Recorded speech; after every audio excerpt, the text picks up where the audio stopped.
jeune homme de 19 ans reçoit un appel. Au bout du fil, un homme qui lui propose plusieurs millions d'euros en échange de sa société, Okamedia. C'est quoi ce bordel? Comment un gamin de 19 ans en arrive là? Qui est ce mec? Et qu'est-ce qu'il s'est passé ce jour-là? Bienvenue dans StoryCube Business. 5 ans plus tôt, Adam a 14 ans. C'est un ado banal et il a actuellement 15 € sur son compte PayPal. C'est pas le meilleur élève. Il a pas vraiment de plan d'avenir.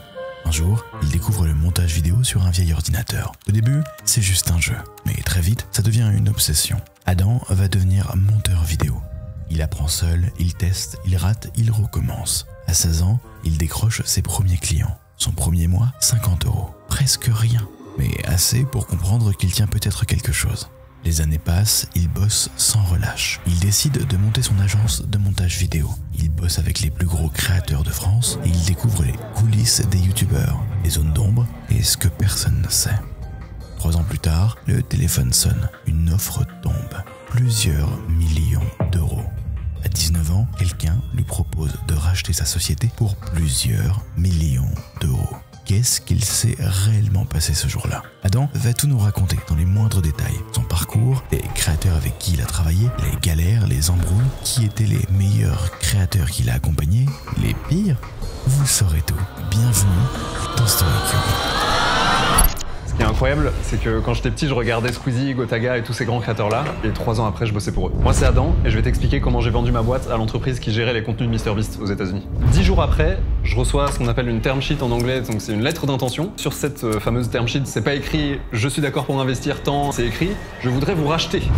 Moi, j'ai reçu un mail une fois, je me rappelle de Squeezie juste qui nous avait félicité pour le travail, etc. Et la première fois que tu reçois ça, tu vois que t'as 18 ans, t'es en mode 4 ans plus tard, j'ai vendu mon entreprise pour plusieurs millions. T'as fait quoi juste après? J'ai tapé une game de LoL.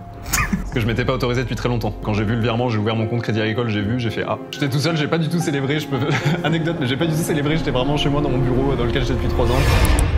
Bonjour tout le monde, aujourd'hui dans StoryCube, j'accueille Adam Hassan. À 16 ans à peine, Adam monte sa propre agence de montage vidéo. Et très vite, ce qui n'était qu'un projet devient un business à plein temps. Il va bosser avec les plus gros créateurs de contenu, embauche, etc.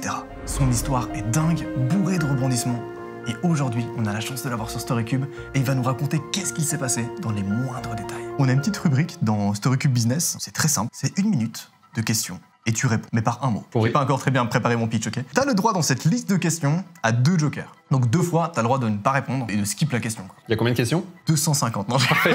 Salut tout le monde, c'est Noah du futur qui fait le montage. Petite information, si jamais cette rubrique vous intéresse pas et que vous voulez direct passer au début de son histoire, sachez que comme dans chaque épisode, il y a un système de timecode, tu peux juste aller au timecode suivant pour démarrer l'histoire. Fais-toi plaisir, bref, on commence. Être monteur vidéo, ça paye bien. Ça va. C'est qui le plus gros créateur avec qui t'as bossé? Squeezie. C'est quoi ton plus gros mois? 278 000 €. T'as déjà menti sur ton âge pour signer un client? Oui. Un créateur de contenu peut gagner jusqu'à 100 000 € pour une seule vidéo. Oui, large. Les monteurs vidéo sont plus mal payés que les community managers alors qu'ils bossent 2 fois plus. Vrai ou faux? Faux, je pense. Anime a percé grâce à TikTok. Oui. La plupart des agences margent à mort sans rien faire. Oui, malheureusement. Comme Merde. Ouais, Joker. le créateur le plus gentil avec qui t'as bossé. Qui s'appelle Fkan Pure Naze, créateur muscu. Le créateur le plus radin que t'aies connu. Oh, j'ai envie de balancer, mais Joker, en vrai. Quand t'as de l'argent, les gens rient à tes blagues même si elles sont nulles. Oh. Il y a un projet dont t'as honte? À l'époque, justement, on a ouvert le marché US. On a travaillé avec une streameuse ASMR qui proposait du contenu pas très pertinent. Voilà, c'était ni de la ASMR, ni du contenu... Enfin, bref, c'était juste, elle avait des gros décolletés et elle faisait rien, quoi. Ok, C'était très difficile à monter et rendre bien. Voilà. On a fait 2-3 vidéos comme ça, c'était pas fou. Il vaut mieux avoir un bon réseau qu'un bon produit. On spam, mais ça dépend de l'industrie. T'as ressenti quoi le jour où t'as vendu ta boîte à plusieurs millions? Soulagé. T'as fait quoi juste après? Moi, j'ai tapé une game de LoL. Est-ce que tu te rappelles du premier truc que t'as acheté après la vente? Ça devait être, je sais pas, un giga Uber Eats, hein, mec. J'ai envoyé un Uber Eats sans regarder le prix, quoi. C'est vraiment le mec le moins ouf, tu sais, avec les anecdotes les moins stylées. Commander des sushis. T'as déjà regretté d'avoir vendu ta boîte? Non, jamais. Tu penses quoi de la musique Shambhala de Anime? C'est cool. T'as déjà googlé ton nom juste pour voir ce qu'on dit de toi? Oui. Et alors? Rien de particulier. Anecdote man, niveau moins 100, tu vois. T'as déjà gagné plus en un jour que ton daron en un seul mois? Oui. Tu penses quoi du GP Explorer? Banger, voilà. L'IA va remplacer les graphistes. Une majorité, pas tous. 50% des créateurs français s'inspirent des anglais sans les créditer. Je pense que plus de 50% s'inspirent, sans forcément créditer, mais c'est le jeu. Si t'as pas percé en un an, tu perceras jamais. Oh. C'est quoi la vidéo dont t'es le plus fier? Les making-of du The Event. J'ai été sur place en 2018, 2019 et 2020. C'est pas moi qui les ai montés directement, mais j'ai été sur place pour filmer et j'ai travaillé main dans la main avec le monteur. C'est la vidéo qui est sortie d'Okamedia dont je suis le plus fier. Ouais. Est-ce que t'as déjà menti dans cette interview? Non. Je vous propose qu'on attaque directement dans le vif du sujet. C'est quoi un peu les débuts de Adam quand il spawn comme ça sur la Terre? Je spawn sur la Terre en 2001. Et si j'en fast forward, comment est-ce que tout ça a commencé? Écoute, c'est très simple. J'ai commencé avec une simple passion de YouTube, comme beaucoup de collégiens, je pense. C'était donc à mes 12 ans à peu près que j'ai commencé à tomber vraiment à fond dans YouTube en tant que consommateur. C'était la grande époque de Minecraft et Clash of Clans, surtout. Et j'ai voulu créer ma propre chaîne de tutoriels Clash of Clans, qui avait assez bien marché à l'époque pour l'anecdote. Et en fait, j'ai découvert YouTube comme ça grâce à cette première chaîne-là, que j'avais monté pas mal en vrai pendant 1 ou 2 ans pendant mes années collège, quoi, et qui s'est fait supprimer au bout d'un moment. Voilà, je m'étais fait striker parce que je faisais des tutos pour craquer des logiciels de montage, Adobe, etc. Donc ils ont bien fait leur boulot. Mais je me suis rendu compte avec cette première chaîne justement que la partie que j'aimais vraiment faire le plus, c'était le montage, et non pas toute la partie écriture, tournage, etc. que tu connais très bien. Et donc j'ai cherché, en fait c'était assez rapide, mais j'ai cherché pendant quelques semaines un moyen de me relancer sur YouTube avec une nouvelle chaîne du coup, que je devais créer, mais sans avoir à gérer toutes les parties que je n'aimais pas, que je viens de citer, pour uniquement faire du montage en fait, qui était ce qui m'éclatait et là où je voyais pas le temps passer. Et donc j'ai en 2016 créé ma deuxième chaîne YouTube qui s'appelle Best of Sardoche, qui existe toujours aujourd'hui et qui d'ailleurs par la suite a lancé un peu, a participé en tout cas à lancer une vague un peu de chaînes secondaires, de best of, etc. pour les streamers, parce que ça n'existait pas à l'époque. C'est des compilations de... Cette deuxième chaîne YouTube du coup, c'est des compilations effectivement des meilleurs moments de stream, sur Twitch en l'occurrence, d'un streamer qui s'appelle Sardoche, qui a la particularité de faire des streams particulièrement longs, encore plus que la moyenne. Ce qui fait que voilà, les gens ont pas envie d'aller regarder des rediffs entières, et donc moi je prenais juste les meilleurs moments et j'en faisais un montage rigolo quoi, pour mettre en avant les meilleurs passages quoi, de ces diffusions. Qu'est-ce qui se passe ensuite? Écoute, je fais ça pendant 2 ans, je pense. Je monte 250 à 300 vidéos. Ça marche, ça cartonne en tout cas pour l'époque, parce que déjà c'était une époque où il marchait très bien sur Twitch de manière générale, et cette chaîne-là a créé un cercle un peu vertueux où ça ramenait vraiment du monde. Et ce créateur du coup, il te rémunérait du coup pour faire les... Pas du tout. L'anecdote, c'est que je pense que Sardoche est le seul streamer avec qui j'aurais pu faire ça avec le recul, parce que, comme tu le sais, en tant que créateur de contenu, il y a un vrai enjeu de propriété sur les contenus en fait, que tu crées tout simplement. Et si des gens le réutilisent, c'est du vol, et surtout s'ils en tirent des revenus, ce qui était mon cas assez rapidement, puisque la chaîne a rapidement atteint les 100 000, 200 000 abonnés, etc. Et lui, pour le coup, il l'a pubé carrément, ce qui n'arrive jamais. Je pense que n'importe quel autre streamer en France m'aurait shut down la chaîne. Et donc du coup, il te pub, et factuellement, du coup, t'es payé pour faire les best-of, mais t'es payé grâce aux rémunérations que la chaîne génère. En gros, il m'a pas bloqué, et il m'a même mis un peu en avant sur ses streams. Il m'a dit, bon bah, enfin, il y a un mec qui fait ça sérieusement, qui crée une chaîne dédiée, qui s'appelait donc Best of Sardoche encore une fois, et du coup il l'a poussé parce que lui ça lui permettait d'envoyer sa communauté dessus, voir les meilleurs moments, et ça crée un peu ce cercle vertueux comme je le disais. Parce que lui ça lui ramenait aussi un peu des gens sur ses lives, quoi. Il y a énormément de gens qui l'ont découvert sur YouTube, qui sont ensuite devenus des viewers fidèles sur Twitch. Comment t'as appris à monter aussi? Tout seul, autodidacte à 100%, pour le coup j'ai pas de secret ou autre, c'est juste très long en l'occurrence. Mais j'ai commencé donc à mes tout débuts, vers 12 ans quand j'ai lancé ma première chaîne. C'est cette partie-là encore une fois qui me passionnait le plus, donc j'ai juste continué, à force de travail, on s'améliore quoi. Qu'est-ce qui se passe après? Écoute, très simple, comme je te le disais, en fait cette chaîne-là, Best of Sardoche, c'était pas quelque chose de commun à l'époque. Aujourd'hui c'est quelque chose de courant en fait, de voir des chaînes secondaires dédiées de la part de youtubeurs ou même de streamers pour rediffuser un peu les contenus. Mais à l'époque ça n'existait pas, et en fait il y a énormément de streamers, donc français en l'occurrence, qui sont venus me voir pour que je fasse la même chose pour eux. Je peux citer les noms, ça va être surtout la scène gaming et LOL, parce que Twitch c'est beaucoup de gaming, mais encore plus à l'époque.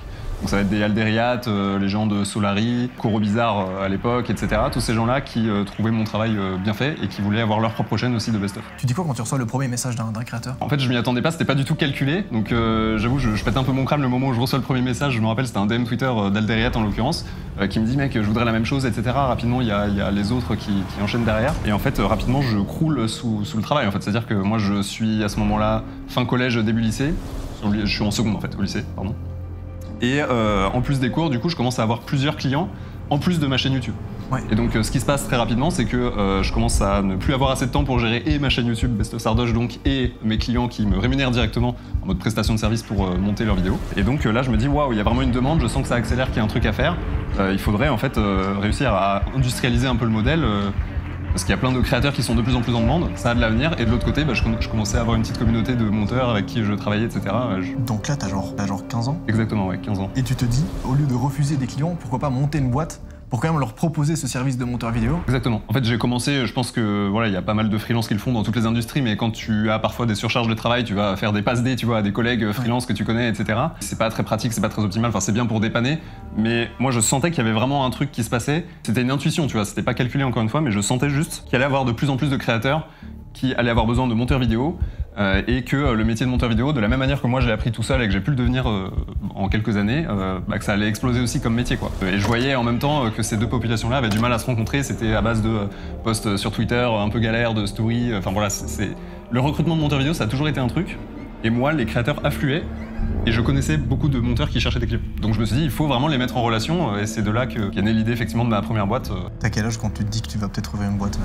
Le moment où je me suis dit, il faut vraiment que je crée une société pour lancer ce projet, j'ai 15 ans, ouais, du coup. Tu le fais? Alors mec, c'est très long, très fastidieux, parce que faut savoir que je viens d'une famille qui est pas du tout de ce monde-là, enfin du monde de l'entrepreneuriat. Je peux le dire, enfin mon père est facteur et ma mère est prof au collège et au lycée, prof de langue.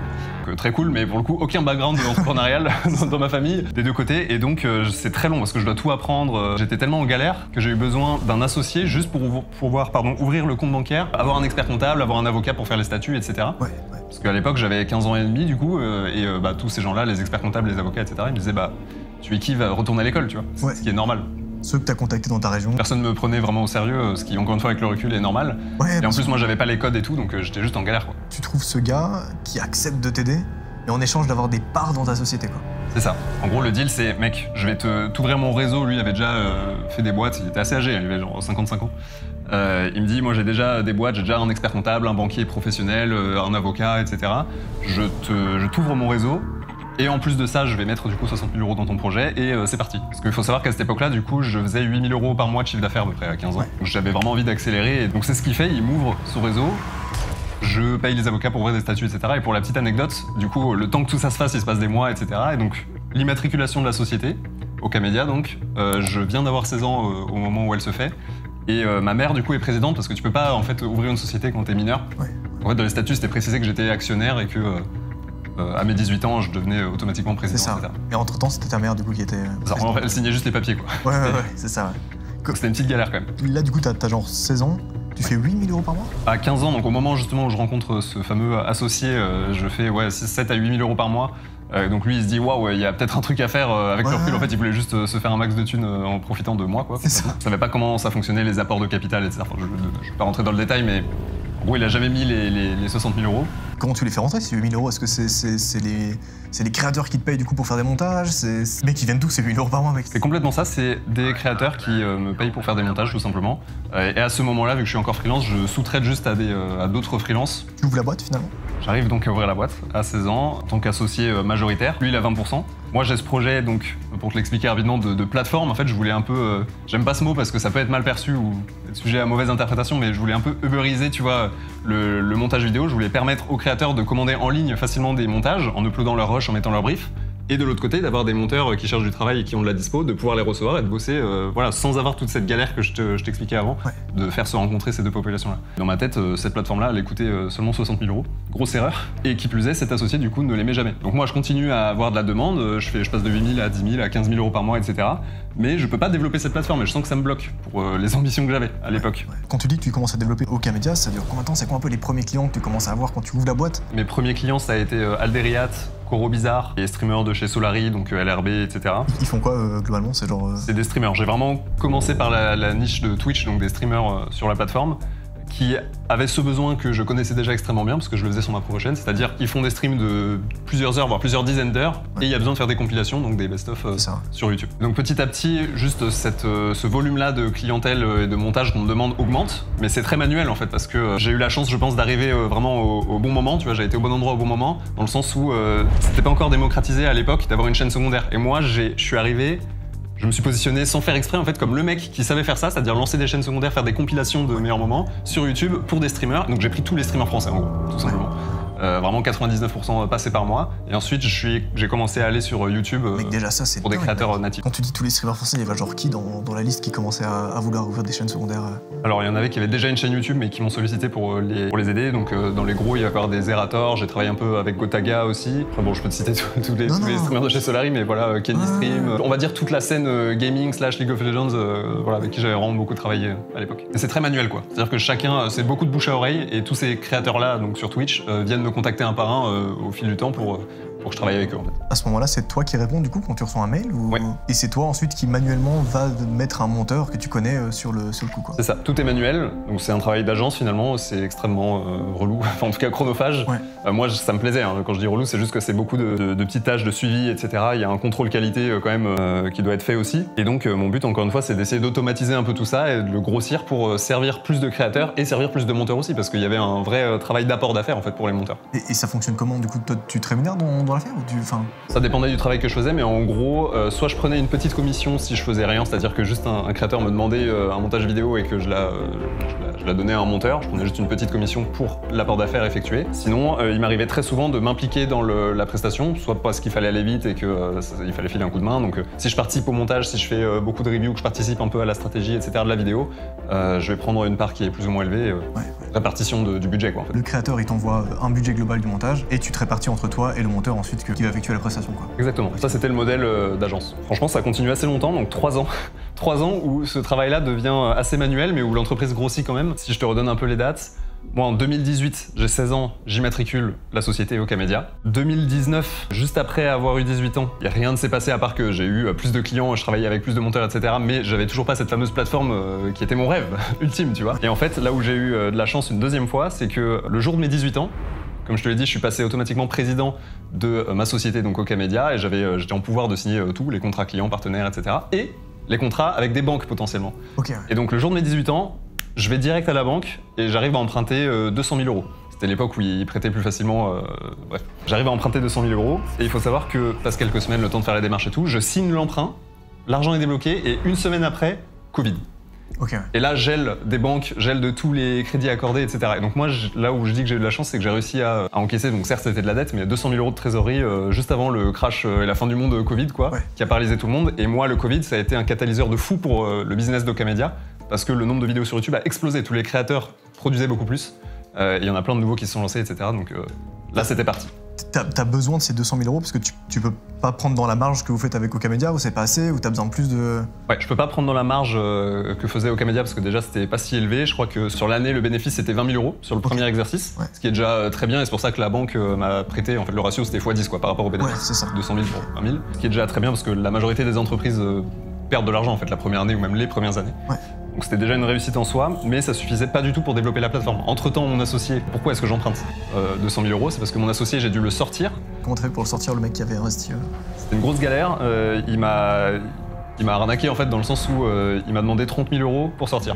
Je t'explique très rapidement, mais en fait j'étais coincé, j'étais obligé. Parce que moi, naïf que j'étais, encore une fois, je pensais qu'il allait mettre ce 60 000. Il ne les a pas mis. Donc moi je me suis dit, bon bah, il les met pas, c'est pas grave, je me suis fait douiller. Allons de l'avant, je vais lever des fonds justement avec des investisseurs. Je vais voir des investisseurs en Suisse, etc. Enfin partout, vraiment je me bouge. Et ce que me disent les investisseurs intéressés qui déjà daignent me répondre, parce qu'il faut se rappeler que j'ai 17 ans à l'époque, ils me disent mec, jamais on va investir un seul euro dans une boîte où il y a un associé qui n'est pas opérationnel, c'est-à-dire qui travaille pas dans la boîte et qui est un investisseur du coup mais qui n'a pas mis l'argent. Il n'y a aucun monde où on va mettre 1 € sur cette boîte-là, tu vois, il faut que tu le sortes avant de pouvoir lever des fonds. Donc là, rebelote, je repars en arrière, je me dis ok, il faut absolument que j'arrive à le sortir, et donc là, lui, c'était du chantage, il m'a dit bah ok, pour te débloquer et que tu puisses lever des fonds et te financer, il faut que je sorte. Donc il pouvait me demander ce qu'il voulait, donc bref, après de longues négociations, on s'est entendu sur 30 000 € que j'ai dû lui verser en du coup 1 an et demi, je crois, quelque chose comme ça. Et comment tu les trouves les premiers investisseurs? Comment à 17 ans, t'arrives à trouver des gens qui ont peut-être de l'oseille et qui peuvent peut-être investir dans ta boîte? Trouver des investisseurs à 17 ans, effectivement, c'est pas une mince affaire, donc je me rappelle avoir essayé de solliciter le réseau très très lointain de ma mère en l'occurrence qui encore une fois n'a pas du tout un background d'entrepreneur, donc elle avait un ami d'enfance qui était cofondateur d'une boîte en Suisse, etc. Qui était dans un incubateur en Suisse, et en fait la majorité des premiers contacts que j'ai eu avec des investisseurs c'était dans cet incubateur à Genève en l'occurrence, où ce fameux ami de ma mère m'a présenté à plein de gens dans la boîte et dans l'incubateur qui du coup gravitaient un peu dans l'écosystème des investisseurs, des VC. Et donc tu commences à avoir de plus en plus de clients, tu commences à avoir d'autres clients hors stream du coup aussi? C'est ça. Si je récapitule, de 2018 à 2019, j'ai surtout des clients qui sont des streamers Twitch donc. Et à partir de 2019, tout s'accélère parce que je me lance auprès des créateurs YouTube directement. Donc juste les youtubeurs qui veulent monter leurs vidéos, etc. Ce que je ne faisais pas au début. Comment tu fais pour faire ça? Tu les envoies des mails directement ou comment tu... Bah écoute, il y avait beaucoup de bouche à oreille. Franchement, ça s'est fait petit à petit sans que j'ai à le forcer. C'est là où j'ai eu de la chance aussi, encore une fois, et de la réussite, dans le sens où les streamers se parlaient beaucoup entre eux. C'est pour ça que ça a beaucoup accéléré au début, mais les streamers parlent aussi à des youtubeurs, et petit à petit, le pont s'est fait. Et donc avec le bouche à oreille, j'ai des premiers créateurs qui m'ont approché. Okay. Je crois que, enfin, on peut le dire potentiellement, mais on a travaillé ensemble même... Moi, je spawn à ce moment-là. Hein. Voilà. Bah, c'était en 2019 ou 2020, je crois qu'on a travaillé ensemble, effectivement. En effet, ouais. Et il me semble que c'est toi qui m'avais contacté. Et en fait, la technique qu'on avait pour, en plus du bouche à oreille, recevoir beaucoup de clients créateurs, quels qu'ils soient, c'était de faire des réductions pour nos clients qui nous créditaient. Donc quand je dis nous, c'est la société Ocamedia, donc il y avait le lien du site. mis en description des vidéos de nos clients en fait tout simplement. Et donc ça, quand le montage est bien fait, il faut savoir qu'un créateur, comme tout le monde, quand il apprécie quelque chose et qu'il veut la même chose, il va essayer de trouver qui l'a fait. C'est ça. Donc le fait que je sois crédité en description avec ma boîte, ça nous a apporté beaucoup de prospects. Ouais. Fun fact, les threads d'horreur ont été en grande partie montés par vous. Du coup voilà, petit fun fact. Noah Prime. Noah Prime, franchement, il y a une bonne partie des threads. Une partie des threads c'était moi qui les ai montés, et une autre partie c'était eux du coup. Côté YouTube, c'est qui par exemple avec qui t'arrives à communiquer ou à qui t'arrives à échanger pour... Sur les gros youtubeurs avec qui on a travaillé, il va y avoir les gars de la Redbox, donc Amixem, Mastu, Joyka un petit peu, Neoxy un petit peu. On a travaillé 2 ans avec Squeezie pour sa chaîne secondaire Squeezie Gaming. On faisait les miniatures et un bon tiers des montages pendant 2 ans. On a travaillé avec Cyprien pas mal, à l'époque où il avait lancé son émission 301 vues sur Twitch. Ouais. À l'époque de Feu, le stream, enfin bref. C'était bref. Mais tu vois, il y avait quand même cet ADN Twitch beaucoup. On a eu beaucoup de grands créateurs justement de l'ère un peu Minecraft dont je te parlais avant et qui m'avaient donné envie moi à l'époque de me lancer sur YouTube. Donc ça va être les Frigiel, Furious Jumper. Franchement, on a travaillé avec un peu plus de 700 créateurs en 4 ans avec Okamedia, donc je pourrais pas te citer les 700. Mais on avait beaucoup de gros créateurs, surtout sur Twitch, beaucoup de gros aussi sur YouTube. À ce moment-là, tu commences à bosser avec d'autres personnes? C'est toujours toi qui fais directement le lien entre les créateurs et les monteurs? Comment tu peux gérer 700 clients? J'ai découvert qu'effectivement, quand tu montes une boîte, ton métier en tant que fondateur, il évolue assez vite. En fait, il évolue à la vitesse proportionnelle de l'évolution de ta boîte. C'est-à-dire qu'au début, tu fais tout, t'es au four et au moulin, tu vois.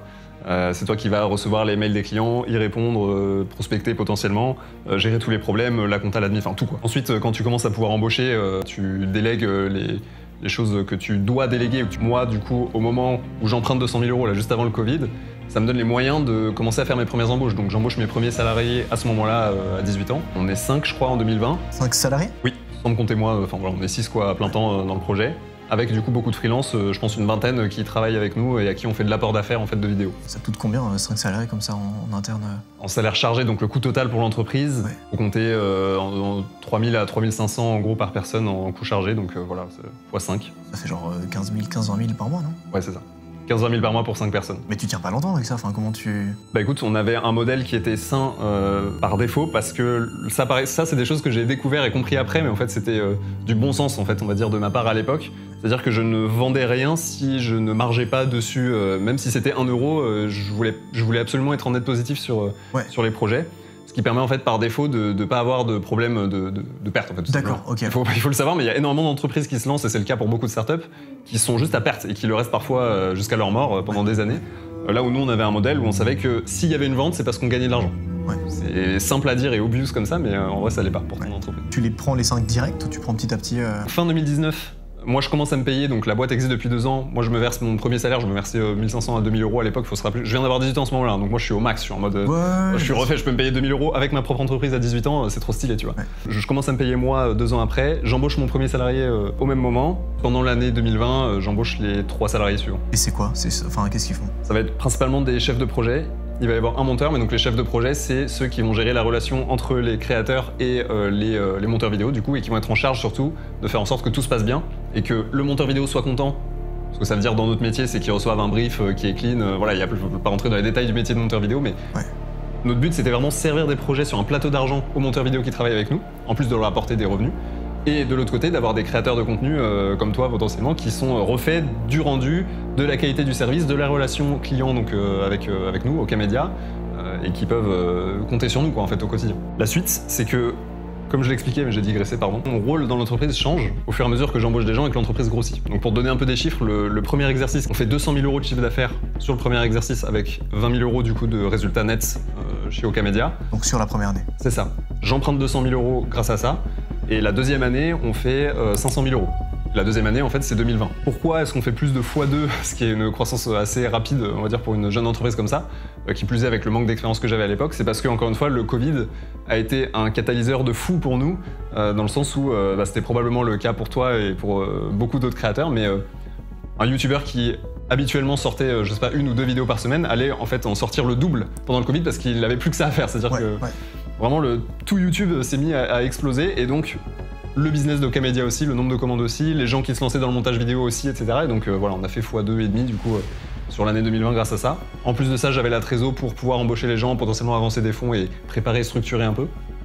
Mais ouais, ça n'a pas été simple non plus comme année, là c'était le bon côté, mais j'y ai laissé des plumes, ouais, c'était pas simple. Il ressemble à quoi du coup tes journées quand tu commences à faire 500 000 euros C'était catastrophique, ça ne ressemble à aucune routine de développement personnel qui est enseignée par des entrepreneurs dignes de ce nom ou qu'on peut voir à droite à gauche dans les livres ou sur YouTube, parce que je savais pas faire, tout simplement, je subissais vraiment tout ce qui se passait. C'est-à-dire que ça grossissait, certes, mais du coup mes journées à quoi elles ressemblaient, c'était je me réveille à midi, tu vas comprendre pourquoi. Je suis obsédé, en fait il faut savoir que toute la phase d'Okamedia j'étais vraiment obsédé par l'entreprise et par mon projet vraiment de créer une plateforme qui m'a tenu pendant 3 ans, parce que je t'expliquerai, il y a eu d'énormes galères, j'ai mis 3 ans en fait à la sortir. Parce que factuellement à ce moment-là, la plateforme n'est toujours pas sortie. Elle n'existe pas. T'es en train de faire ça mais grâce à du bouche à oreille, grâce...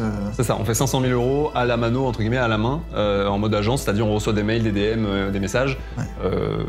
De la part de créateurs qui veulent passer des commandes, et après nous on a des outils un peu internes qui nous permettent de gérer quoi, de grossir, mais c'est beaucoup de travail manuel, tu vois. Et donc le problème d'une agence, c'est que plus t'as de commandes, plus t'as de chiffre d'affaires certes, mais plus t'as d'emmerdes aussi, plus t'as de problèmes. Et donc en fait c'était quand même moi qui devais gérer la majorité de tous ces problèmes-là. S'il y a des entrepreneurs qui nous écoutent ou autres, voilà, ils auront la référence, mais pour expliquer, c'est vraiment ça le problème principal d'une agence, c'est qu'il faut être au four et au moulin tout le temps, surveiller toutes les équipes, et plus t'embauches, ça peut être un cadeau empoisonné d'embaucher aussi, c'est-à-dire que plus t'augmentes la taille de tes équipes, plus t'as de problèmes aussi généralement. C'est quoi les premiers problèmes que tu commences à rencontrer Le problème de base, c'est un créateur de contenu qui est pas content, c'est-à-dire le montage est mauvais, le montage est rendu en retard, les deux parfois, le brief n'a pas été respecté, enfin c'est des trucs de base, c'est-à-dire il y a une commande avec un brief, un deal qui est fait, il faut respecter le deal, tu vois, des deux côtés.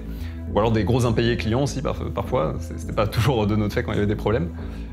Et donc en fait, tous ces problèmes-là d'impayés, de briefs pas respectés, donc problèmes en interne on va dire ou en externe, c'était moi qui devais les gérer et éteindre les incendies. Il se passe quoi par exemple comme ça quand t'as un créateur qui est pas content de ce que vous avez fait? Moi mon but dans ces moments-là, quand j'ai un créateur qui est pas content, c'est de calmer l'incendie encore une fois, et j'ai une anecdote que je peux te donner qui retranscrit bien ce truc-là du fait que c'est du 24/24, 7 jours sur 7. J'ai un créateur qui m'a embrouillé un 24 décembre, 15h, tu vois, genre vraiment le jour de Noël, etc. parce qu'il voulait passer des commandes de vidéos et qu'on pouvait pas lui livrer sous 24 heures, parce que comme tu le sais, voilà, dans la création de contenu, parfois tu as des contraintes quand tu as des sponsors notamment, etc. Et donc nous on avait parfois des deadlines très serrés. Et ce créateur-là voulait absolument donc nous commander une vidéo un 24 décembre en pleine journée et être livré le lendemain. Sauf que moi mes équipes elles sont en vacances, même moi j'étais en famille à ce moment-là, etc. Je me rappelle, j'étais dans ma voiture et le mec m'embrouille en haut-parleur, tu vois, je suis dans ma voiture comme ça avec ma famille parce que je les emmène, enfin tu sais, c'est Noël quoi. Ouais. Donc nous on travaillait déjà à Noël, c'est-à-dire que le gros de l'équipe était là, on faisait des livraisons le 24, le 25, le 26, etc. Enfin, voilà, YouTube ne s'arrête pas, les créateurs ne s'arrêtent pas, et donc nous non plus. C'est l'un des inconvénients on va dire de ce métier-là, même si je le trouve super. Et en fait, le créateur m'a pété la gueule pendant 1 heure dans ma voiture en haut-parleur comme ça, comme quoi c'était inadmissible de pas pouvoir prendre une commande et la livrer le lendemain alors qu'on est un 24 décembre, etc. Ouais. Et en fait ça c'est des situations qui n'existent pas normalement dans le monde du travail normal, c'est ça. Mais que j'ai pu rencontrer sur YouTube. Attends, qu'est-ce que t'as fait du coup? J'essaye de calmer le jeu et donc j'explique très rationnellement de pourquoi c'est pas possible, etc. Enfin normal quoi. Je vais pas expliquer pourquoi c'est compliqué de faire ça un 24 décembre, je pense que c'est assez évident, mais j'expliquais juste pourquoi c'était pas possible de prendre un projet qui prend 2 jours de travail, parce qu'il y a ça aussi des fois, pour réussir à rendre l'impossible possible quand il y a des grosses contraintes de délai. Nous c'est des choses qu'on pouvait faire parce qu'on avait justement plusieurs monteurs. Souvent on mettait un graphiste, un dérusheur, un monteur vidéo, etc. sur un projet pour rendre le projet dans les temps auprès du créateur. Ouais. Mais voilà, un 24 décembre c'est pas possible, donc mon but pour répondre à ta question à ce moment-là, c'est juste de lui expliquer que c'est pas possible et essayer de préserver la relation avec le client et de faire en sorte qu'il s'en aille pas, même si c'est un peu dégueulasse quoi. Je t'ai coupé tout à l'heure quand tu as dit tu te lèves à midi, c'est quoi la suite de ta journée classique? Finalement il se lève juste. Je me lève juste à midi et je faisais rien. Et il y a des problèmes partout. Non. Il prend un extincteur et juste il fait du pain de feu. Il y avait un peu de ça, mais mes journées en 2020, c'est je me lève à midi, je mange très rapidement et à 13h, je suis dans mon bureau sur l'ordi en train de travailler et je fais ça jusqu'à 4h du matin. Et donc c'est principalement des extinctions d'incendie, comme je l'ai expliqué, donc des résolutions de problèmes, on va dire, en interne ou avec des clients qui se plaignent, qui sont pas contents, etc. T'es chez toi à ce moment-là ou tu... Ouais. J'ai toujours travaillé de chez moi, et toute l'équipe d'ailleurs jusqu'au pic où on a été 35 salariés, au plus haut on va dire dans la taille d'équipe Okamedia, tout le monde a toujours travaillé de chez soi. Mes journées c'était principalement des résolutions de problèmes en interne ou en externe avec des clients ou des partenaires, du recrutement beaucoup, de la formation de collaborateurs parce que du coup vu que l'entreprise grossissait, il fallait que je passe évidemment du temps sur le recrutement, à éteindre les incendies, mais aussi à former tous les nouveaux collaborateurs qui rentraient et que j'arrivais à onboarder. Donc tout ça, ça prend du temps et il fallait en même temps que je travaille du coup sur cette fameuse plateforme, encore une fois, dont je te parle depuis le début. Ouais. Donc en gros, c'est un travail qu'on appelle de product manager. qui est un métier à part entière qui consiste à faire à spéquer, comme on dit, des fonctionnalités, à les donner à des développeurs, etc. pour qu'ils construisent en fait la plateforme. Donc en fait, j'avais vraiment plusieurs métiers à plein temps, et donc c'est pour ça que mes journées étaient à rallonge. Je faisais du 13h, 4h du matin. Vraiment, pendant 7-8 mois en 2020, j'ai fait ça. Si tu veux, je te donnerai des photos de moi de cette époque-là, mais c'est terrible. Enfin, vraiment, physiquement, j'étais au bout, et même mentalement, je pense. Je pense que je serais incapable aujourd'hui de refaire ça. Je vomissais en montant les escaliers, etc. Enfin, c'est possible d'être dans des états aussi lamentables à cause du travail, tu vois, quand tu travailles beaucoup, tu vois. Et j'étais passionné, en fait. Je me plains pas, dans le sens où là, je me rends compte avec le recul que c'était catastrophique comme hygiène de vie, mais juste sur le moment, je sentais que j'avais pas le choix. Je donnais tout.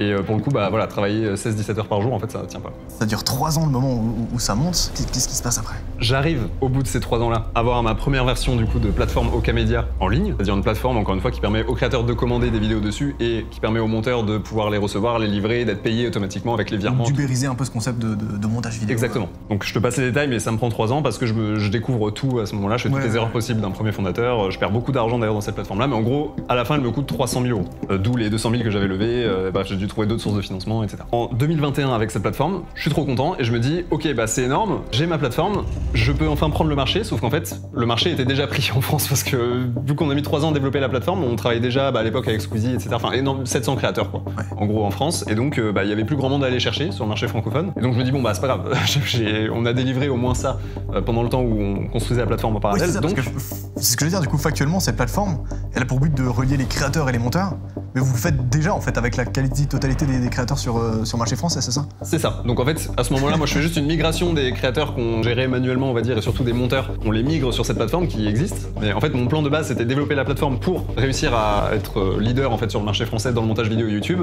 Mais au final, vu qu'on a mis 3 ans à la développer, on a réussi à le faire sans plateforme, parce qu'il n'y avait pas le choix. Donc on a bien travaillé, disons. Mais c'est pas grave, qu'à cela ne tienne, tu vois, je me dis, bon bah c'est cool, au moins on a juste, entre guillemets, une migration à faire de nos clients et de nos monteurs actuels sur la plateforme. Cette plateforme-là va me permettre d'internationaliser et d'aller aux États-Unis, parce que comme d'habitude et comme dans beaucoup de business, l'argent se fait là-bas et surtout il y a beaucoup plus d'opportunités. Juste avant qu'on passe un peu au next step, t'as dit que t'as bossé avec certains des plus gros créateurs. Ça se passe comment quand on bosse avec Squeezie par exemple? Les gros créateurs, il y a souvent effectivement des process qui sont en place pour travailler avec eux, et dans le cas de Squeezie par exemple, on ne traitait pas directement avec Squeezie, on travaillait avec un chef de projet, on pourrait dire ça comme ça, qui s'occupait de sa chaîne secondaire et avec qui pour le coup on gérait toute la logistique, les plannings, etc. C'est lui qui nous filait les rushs, quand il y avait un problème on se référait à lui, etc. C'est lui qui faisait les reviews, donc le contrôle qualité des vidéos avant de les publier. Et donc souvent les gros créateurs ont du coup déjà une équipe en place, surtout quand ils ont plusieurs chaînes. Moi j'ai reçu un mail une fois, je me rappelle, de Squeezie juste qui nous avait félicité pour le travail, etc. Et la première fois que tu reçois ça, tu vois, que t'as 18 ans, t'es en mode... Et du coup, en fait, Squeezie a mis un chef de projet qui lui gère la chaîne en fait derrière et va gérer ensuite le relationnel avec les monteurs, les chefs de projet, etc. quoi. Donc là je prends l'exemple de Squeezie, mais c'était pareil quand on travaillait avec Gotaga, on ne travaillait pas en direct avec Gotaga parce que lui il faisait ses streams, il faisait sa vie, enfin sa création de contenu quoi, c'est pourquoi il est là et c'est pourquoi il est bon. Et donc toute la partie montage est gérée par d'autres personnes après de leurs équipes. Et tu sais les accords qu'ils ont entre eux? Est-ce que, je sais pas moi, ce chef de projet il est en CDI chez Squeezie ou est-ce qu'il touche des parts sur la chaîne ou... En France, il y a de plus en plus aujourd'hui de CDI au moment où on se parle, mais à l'époque c'était beaucoup de freelance quand même. C'est-à-dire que c'était des gens qui étaient rémunérés à la prestation, qui faisaient des factures pour juste simplement gérer la logistique ou les vidéos ou les reviews pour tel ou tel créateur, qui parfois même avaient plusieurs clients d'un coup. C'était surtout du freelance si c'est ça ta question. Ouais, donc c'est des gens qui gèrent la logistique, vraiment qui sont payés pour gérer la logistique d'une chaîne quoi. Ils vont décharger le créateur de toute la partie très opérationnelle et très chronophage de recruter des monteurs, de les tester, de leur donner les briefs, les rushs, de les relancer pour qu'ils livrent à temps, etc. C'est une question bête, mais du coup c'est qui donnait les directives pour les miniatures parce que quand t'es youtubeur finalement t'as quand même... t'as envie que tes miniatures elles soient stylées et qu'elles fassent des vues quoi, ça y a pas tout le monde qui peut le... Ça c'est nous qui le faisions à Okamedia pour le coup, c'était une grosse valeur ajoutée pour les créateurs de contenu. Ce rôle que je viens de te décrire là, nous on le faisait en fait en tant qu'agence chez Okamedia, parce qu'on avait déjà un chef de projet comme je viens de le dire. Donc en fait, nos clients types, on va dire, ceux avec qui ça marchait le mieux et qui sont restés le plus longtemps, parfois pendant 4 ans justement, du début à la fin, c'était ceux avec qui on traitait en direct. Parce qu'en fait, c'est là qu'on avait le plus d'intérêt, on va dire, pour eux, puisqu'on gérait justement toutes ces questions-là. Donc c'est nous, pour répondre à ta question, qui allions dire et décider en fonction de la vidéo, de comment est-ce qu'on la montait, etc., parce qu'on avait accès à tout, de quelle est par exemple la meilleure miniature à faire, de briefer les graphistes, etc., de faire le contrôle qualité, de sorte à ce que le créateur il reçoive juste un package final, tu vois, avec une vidéo nickel prête à être publiée, avec sa miniature nickel prête à être publiée. Qu'est-ce qui se passe après? Au moment où je sors la plateforme, du coup, en 2021, enfin, 3 ans après avoir lancé ce projet-là, je me rends compte qu'on a déjà le marché français, finalement. De base, cette plateforme-là, je voulais encore une fois la développer pour prendre le marché français, sauf que vu que ça a mis 3 ans, ce qui n'était pas prévu, on s'est retrouvé 3 ans après avec déjà 700 créateurs dans le portefeuille client, quoi, on va dire. et plus grand monde à aller chercher, pas une très grande marge de croissance, on va dire. Et c'est pas grave, je me suis dit, qu'à cela ne tienne, la prochaine étape logique et que je comptais faire dans tous les cas, c'était de lancer Oka-Media aux États-Unis. Parce que comme d'habitude et dans beaucoup de business et d'industrie, le marché est beaucoup plus gros là-bas, il y a plus d'opportunités, etc. Et donc, pour ça, j'avais besoin de plus de fonds, parce que même si l'entreprise marchait bien, donc en 2021, on fait 800 000 € de chiffre d'affaires. Ça veut dire que vous avez fait genre 200 000, 500 000, 800 000, mec. Exactement. Un peu plus que 800 000, mais en gros, c'est ça. Putain, la croissance, mec. Et donc, en fait, je me dis, c'est très bien, mais ça ne suffit pas pour embaucher des gens aux États-Unis, parce que quand tu veux lancer ton entreprise aux États-Unis, il faut quand même avoir une ou deux personnes, on va dire, implantées localement. C'est pas les mêmes salaires qu'en France, etc. C'est pas obligatoire dans 100% des cas, mais en tout cas, moi, je pensais que c'était le cas à l'époque. Ouais. Et dans tous les cas, voilà, je veux faire un gros truc. On a un beau track record, on va dire, une belle traction, belle croissance des revenus, plutôt, pardon. J'arrête les anglicismes. Mec, on balance 3 fois de suite. Et donc grâce à cette croissance-là, je me dis, cette fois, j'ai un historique qui va me permettre de lever encore plus de fonds pour me développer encore plus rapidement et accélérer, quoi, tout simplement. Et donc, je me mets en quête en 2021 de lever 1 500 000 € en capital, cette fois, pas en dette. Et je me mets, du coup, grâce à l'expérience aussi que j'ai acquise entre-temps, à parler à des investisseurs, des fonds d'investissement, etc., à des gens plus spécialisés. J'étais moins en galère que quand j'avais 17 ans. Ouais, c'est ça. Là, je commençais à avoir un peu plus déjà de confiance en moi et surtout, je connaissais un peu mieux le milieu, quoi, des startups et de la levée de fonds. J'ai rencontré donc les dirigeants, les fondateurs de Jellysmack, qui, pour info, est une boîte un peu du même type que Webedia, mais version US et beaucoup plus gros. À l'époque, ils avaient levé des centaines de millions, etc. Je les rencontre dans le cadre de cette levée de fonds de 1,5 million. Donc je parle à des investisseurs, etc. et qui idéalement devaient être stratégiques pour moi. Donc si j'ai des investisseurs qui mettent de l'argent, c'est bien. Mais s'ils sont dans le même milieu que moi, c'est mieux parce qu'il y a des synergies business potentiellement à faire. Ton but, c'est de lever des fonds pour développer en fait cette plateforme, mais cette fois-ci à l'international, quoi. Exactement. Et surtout embaucher des équipes, potentiellement des commerciaux aux US, etc. qui coûtent extrêmement cher. Encore plus qu'en France, donc voilà. Et pour ça, t'as besoin de combien ? 1,5 million.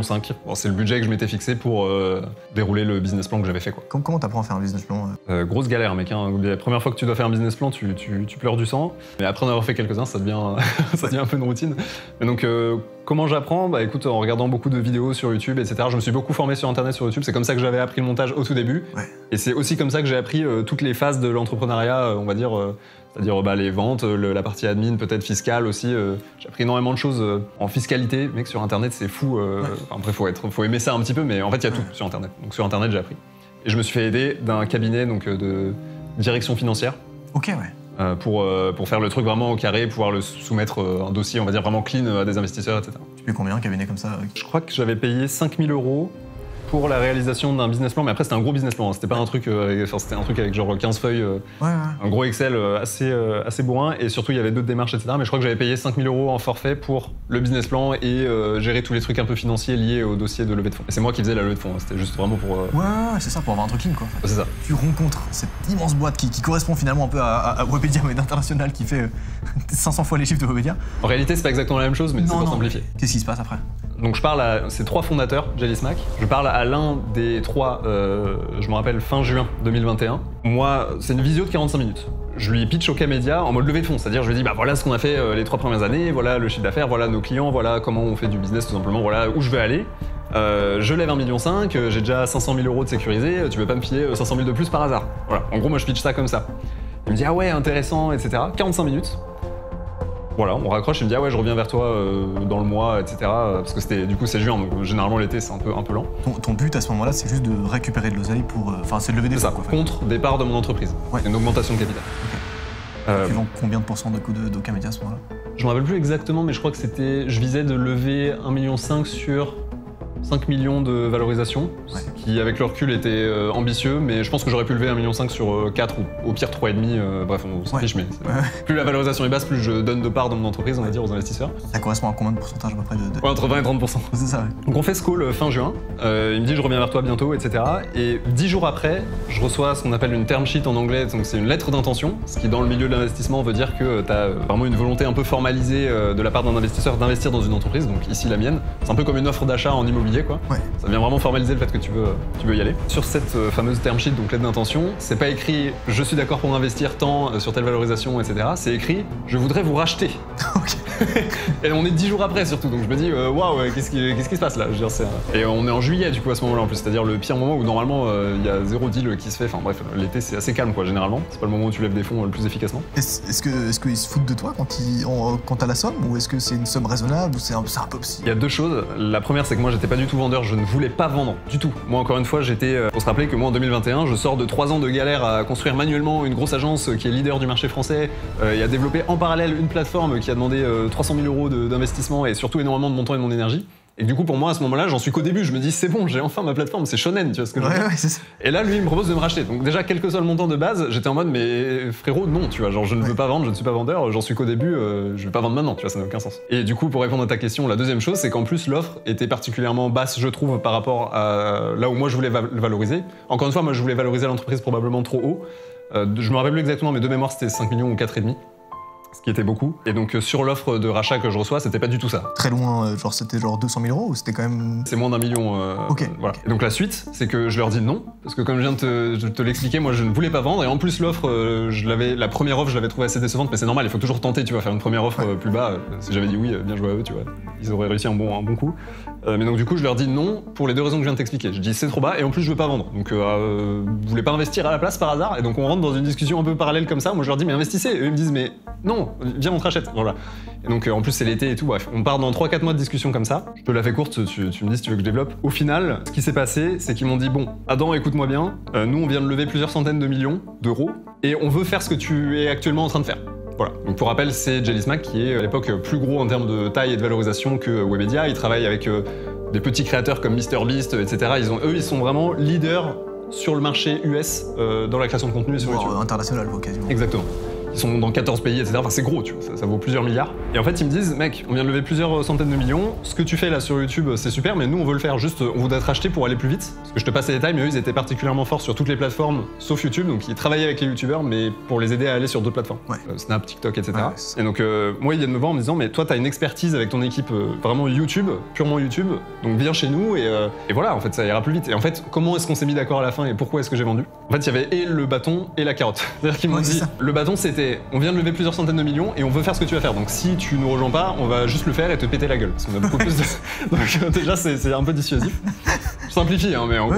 Et la carotte, c'était, bah, vends et c'est cool. Enfin, t'as 19 ans, tu te sécurises, bénéf, quoi. Tu vas te vendre ton entreprise. Une fois qu'on s'était entendu sur ça et qu'il y avait et le bâton et la carotte, j'étais en mode, bon, peut-être que du coup, c'est peut-être pas si con de vendre, même si je voulais pas, mais encore une fois, c'est très long. Là, je te résume le truc, mais ça a pris 8 mois. Et donc, au final, moi, il y avait toujours ce problème de prix qui me bloquait aussi. C'est-à-dire que de base, j'étais pas vendeur, ils ont réussi à me convaincre à peu près de passer vendeur, mais vraiment, je trouvais leur offre trop basse. Donc du coup, il y a eu encore après des négociations sur le prix, et au final, je m'en suis assez bien sorti sur la vente, tout simplement. Après des mois et des mois de négociations, effectivement, j'ai réussi à trouver un accord du coup avec eux pour vendre Ocamedia à un prix plus élevé que ce qu'ils m'avaient proposé de base. J'ai vendu pour plusieurs millions avec, je veux dire, plus de la moitié en action du coup de Jelly Smack, qui a eu une partie cash et une partie action. La suite, c'est quoi? Tu fais ces plateformes du coup finalement ou c'est quoi? Alors il se passe un truc assez bizarre déjà au moment où je vends Ocamedia, c'est que je passe d'entrepreneur dans une machine à laver pas possible comme celle que je t'ai décrite là, qui avait commencé depuis le début mais qui s'était accélérée en 2020, je faisais des journées de 17 h, etc. Ma santé en pâtissait, tu vois. Ouais. Je passe d'un lifestyle comme ça à être salarié avec beaucoup d'argent, des week-ends et des congés payés. Et en fait, j'ai un lag, genre de plusieurs mois déjà, où je comprends pas ce qui m'arrive. Donc bon, il y a ce qu'on appelle une période d'intégration, c'est-à-dire qu'après le rachat, il y a une autre espèce de machine à laver où il faut intégrer les 35 salariés que j'avais à une entreprise beaucoup plus grosse qui en comptait plus de 1000 à l'époque. Ouais. International, etc. Enfin, voilà. Beaucoup de travail. Et ce qui se passe, c'est que j'ai ma plateforme qui est prête à être lancée aux États-Unis. Elle est traduite en anglais, etc. Elle est dispo en français et en anglais. Moi, en France, tout le business est hébergé, on va dire, dessus, que ce soit les créateurs ou les monteurs, tout est automatisé, etc. On a nos 35 salariés. Et donc, je me mets à utiliser un budget comme je n'en ai jamais eu pour commencer à constituer une équipe aux États-Unis. Donc ça, c'est quelque chose que j'ai pas dit, mais c'était la deuxième carotte, on va dire, dans le fait de vendre. C'est qu'au-delà du fait de me sécuriser et de gagner de l'argent à titre personnel en vendant l'entreprise, et de pas prendre le risque de me faire défoncer si jamais je refusais, c'est qu'ils m'ont dit, mec, au lieu de lever tes 1,5 million ridicule là, et de prendre le risque en plus de te mettre face à nous qui en avons levé des centaines de milliers, viens chez nous, sécurise-toi en vendant Ocamedia. Et en plus de ça, nous, une fois que tu auras rejoint, on va te donner une enveloppe bien supérieure à tes 1,5 million qui va te permettre de faire des vrais trucs, quoi. Ouais. Ils m'ont dit, t'es un clochard, quoi. Tu peux... Je me retrouve donc à 19 ans, à la tête du coup de ce qui était mon entreprise, qui devient du coup chez eux une business unit. une filiale si on veut, avec de gros budgets. Et donc je me souviens, voilà, avoir eu vraiment Enfin, j'ai dû retravailler tout ce fameux business plan que j'avais fait, tu vois, avec un contexte différent. Et donc je lance la plateforme aux États-Unis en recrutant, je me rappelle, 7 commerciaux aux États-Unis. Donc pas dire les chiffres précis, mais un commercial aux États-Unis ça coûte minimum 150 000 €, 50 000 $ du coup à l'année. On veut un bon. Donc voilà, on en avait 7 et on a commencé à recruter d'autres profils, d'autres rôles, etc. aux États-Unis. Enfin bon, bref, les budgets ont commencé à exploser. Parce que c'était en plus à une époque où on voulait vraiment accélérer, eux ils voulaient accélérer, moi aussi on était full ambition partout et on y allait comme des bourrins. Et donc spoiler, ça a pas bien marché et on a arrêté. Tu m'as dit rapidement. Tu m'as dit rapidement, je me suis dit, ouais, ça, je fais la version longue. Non. Du coup, au final, donc, qu'est-ce qui se passe? Donc on se retrouve avec cette équipe nouvellement constituée de 7 commerciaux aux US que moi je gère en direct avec un directeur commercial que j'ai recruté et qui lui était en France. Et on veut, en fait, notre but à ce moment-là, c'est ramener un maximum de youtubeurs et streamers Twitch du coup sur la plateforme. Aux États-Unis et de recruter en parallèle plein de monteurs aux États-Unis, etc. Donc je te passe les détails, mais il y a énormément de choses que j'avais pas anticipées. Moi, la culture est différente, les codes sont différents. Donc déjà en management, c'est très différent. Mais aussi, je sais pas, rien que sur le recrutement des monteurs et même le style de montage sur le YouTube US, c'est pas le même qu'en France. Donc voilà, il y a plein de choses comme ça qu'on avait mal anticipées. Et donc en fait, on s'est retrouvé avec une équipe qui coûtait trop cher, de par les salaires US encore une fois qui sont très élevés comparés à la France. Et des revenus qui ne suivaient pas suffisamment. Donc on a réussi à faire quelques ventes, à signer quelques créateurs, mais les maths n'étaient pas bons. On s'est trop précipité et donc on a fait plus de 6 mois comme ça avant de se rendre compte qu'en fait ça marchait pas quoi, et qu'il était plus cohérent d'arrêter. Et en plus de ça, je te passe les détails, mais en 2022, il y a eu une crise dans la créateur économie qui est le marché du coup dans lequel on opère, marché des créateurs de contenu. Ce qui fait que communément avec Jelly Smack à l'époque, on a pris la décision d'arrêter Okamedia. En parallèle de plein d'autres projets qu'ils avaient lancés chez eux, c'était pas un focus on va dire sur mon entreprise. Et donc au final, Okamedia s'est arrêté en fin 2022 à cause de ça quoi. Ce que je te propose, c'est que rapidement on passe en revue un peu sur quelques petites questions qui concernent un peu la créateur économie ou le milieu des créateurs ou des influenceurs sur les réseaux. T'as genre un unpopular opinion sur la créateur économie, genre un truc où les gens en général sont pas trop d'accord, mais toi t'es d'accord, ou l'inverse, où les gens sont pas d'accord et toi tu trouves que c'est ça, tu vois. Il y a un truc qui revient souvent, c'est sur l'IA et le fait que ça va remplacer les monteurs vidéo, etc. Mais je pense pas sur les montages vidéo longs, donc pour YouTube en l'occurrence. Parce qu'il y a une vraie différence entre les shorts, donc les TikTok, etc., qui sont souvent des extraits, qui ça peuvent être faits très facilement par l'IA. C'est déjà un peu le cas aujourd'hui, c'est fait à 80% par l'IA et les monteurs sont juste là pour ajuster. Mais je pense vraiment pas que l'IA va remplacer les monteurs longs dans les prochaines années, là, dans l'immédiat. Comment t'expliques le succès de Anime? Ce qui me marque chez lui et qui, je pense, a le mieux fonctionné, c'est son authenticité. Enfin, ça se voit qu'en fait, il kiffe, tu vois. C'est un peu à Twitch ce qu'Inoxtag a été à YouTube, c'est-à-dire que c'est une boule d'énergie électrique, tu vois. Trop d'énergie à revendre et il est super authentique. Et vu qu'il est drôle en plus, qu'il a une bonne tête et tout, que ça passe bien, ça donne envie de rentrer dans son délire, quoi. Puis aussi, il est juste drôle, mec. Non, en fait, ça aide. Non, mais factuellement, mec, putain, moi, il me fume de rire, quoi. J'ai pas le rire facile, hein. Franchement, il y a pas mal de créateurs que les gens ils sont en mode, ah putain, lui, il me fait garder lui. Moi, je regarde, je suis en mode, bah, il est marrant. Et objectivement, c'est drôle ce qu'il fait. Mais ça me fait pas vraiment rire, tu vois. En fait, il a ce truc aussi, je trouve assez dingue, comparaison un peu what the fuck, mais Amixem à l'époque, aussi un peu maintenant, avait ce truc de, je suis un bon vivant, mec, et je fais des vannes comme ça, mec. Et il avait beaucoup ça à l'époque, Amixem, je crois que maintenant, il a refait un truc depuis qu'il a son crew, etc. En fait, t'as l'impression que t'es juste avec lui. Et mec, il est un peu con, mais c'est marrant, mais il est genre un peu con, il est pas, enfin, je sais pas comment dire, mec, mais t'as ce truc où genre, non, mais 100%. Il prend pas du tout de haut, tu vois, il est juste trop bête, mec, quand tu fais des trucs, c'est trop marrant, tu vois. Ouais. T'as cité Amixem, enfin voilà, sans faire de comparaison et tout, mais moi c'est un truc que j'avais beaucoup retrouvé chez Inox, enfin même encore aujourd'hui, tu vois, c'est ce côté, t'as l'impression d'être avec ton pote dans la vidéo, quoi. C'est trop cool, mec, merci infiniment, bravo pour ton parcours, mec, qui est dingue. T'as un truc que t'as sorti récemment. J'ai mon podcast, s'il y a des personnes qui sont intéressées d'en savoir plus sur la créateur économie, donc le marché des créateurs de contenu, comment ça marche, etc. Je t'ai reçu dessus d'ailleurs. Avec plaisir. C'est un épisode très intéressant et masterclass, donc je vous invite à aller le voir évidemment, mais pour ceux qui sont intéressés de manière générale par la vie, les coulisses un peu des créateurs de contenu et des gens qui travaillent dans ce milieu, les monteurs et autres, bah... Le lien évidemment, première ligne de description. Adam, merci infiniment. Pour tous ceux qui veulent venir dans un Storycube business ou les Storycube normaux, raconter des anecdotes, des histoires de vie, n'hésitez pas, il y a un mail qui s'affiche juste ici, vous envoyez un petit récap de votre histoire, on se fera un plaisir de vous recevoir dans Storycube.